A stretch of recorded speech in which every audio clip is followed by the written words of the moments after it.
Depuis 1988, des cyclotouristes des villes de la communauté de Brest Métropole, des départements limitrophes, donnent symboliquement leur souffle pour récolter des dons au profit de la recherche contre la mucoviscidose. Une maladie génétique rare et mortelle qui touche principalement les voies respiratoires et le système digestif. Une maladie que l'on ne sait toujours pas guérir. Nous avons suivi ces cyclistes de la Diagonale du Souffle dans leur préparation.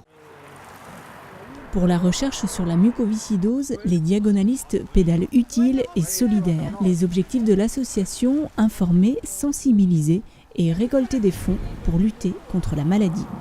Nous sommes une quinzaine sur le vélo, 6 accompagnateurs. Et depuis le début de la diagonale, c'est-à-dire depuis 1989, il y a 127 personnes à y avoir participé à au moins une diagonale. Alors la journée par étape donc de la Diagonale du Souffle, c'est environ 180 à 200 km par jour, à lever à 5-6 heures du matin pour des débuts d'étape vers 6-7 heures le matin. Et des étapes qui sont tronquées en 4 parties, c'est-à-dire qu'on s'arrête à 10 heures, à midi et à 16 heures. Tout cela pour faire des mini-conférences et rencontrer les élus, les associations et les personnes atteintes aussi de mucoviscidose qui viennent nous voir. Nous faisons 4 étapes par jour et donc avec dans le but d'informer, sensibiliser et récolter des dons pour la lutte contre la mucoviscidose. Il faut des qualités évidemment physiques parce que nous réalisons quand même 200 km par jour. Mais il faut aussi les qualités humaines, c'est-à-dire qu'il faut quand même se rendre compte que l'on pédale utile, c'est-à-dire pour une cause. Donc il faut être vraiment associé à cette cause pour rester sur la Diagonale du Souffle. Chaque cycliste prend sur son temps, c'est-à-dire que toutes les personnes qui travaillent prennent sur leur congé. Et chaque cycliste verse également une somme de 160 € pour participer à la Diagonale du Souffle.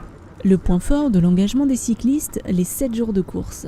Mais le comité de la Diagonale du Souffle s'implique tout au long de l'année et organise diverses manifestations pour récolter des fonds. Grâce aux dons, les progrès de la recherche permettent aujourd'hui aux malades de gagner en durée et en qualité de vie. La recherche en France fonctionne avec 95% de dons.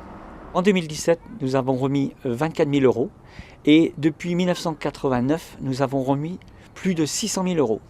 La recherche avance, la recherche a besoin d'argent, mais sachez que quand c'est votre enfant qui est touché par la maladie, la recherche ne va jamais assez vite.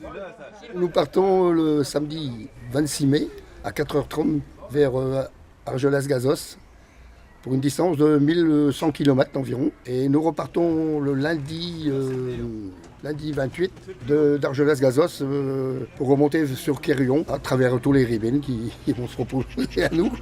Nous arriverons donc le samedi 2 juin vers 17h à Quérillon. L'objectif, ce serait de pouvoir arrêter la Diagonale du Souffle. Mais pour arrêter la Diagonale, il faut qu'on ait vaincu la maladie. En 2018, la Diagonale du Souffle, après un parcours solidaire de près de 1000 km à travers la France, a permis cette fois encore de récolter des dons en faveur de l'association Vaincre la mucoviscidose.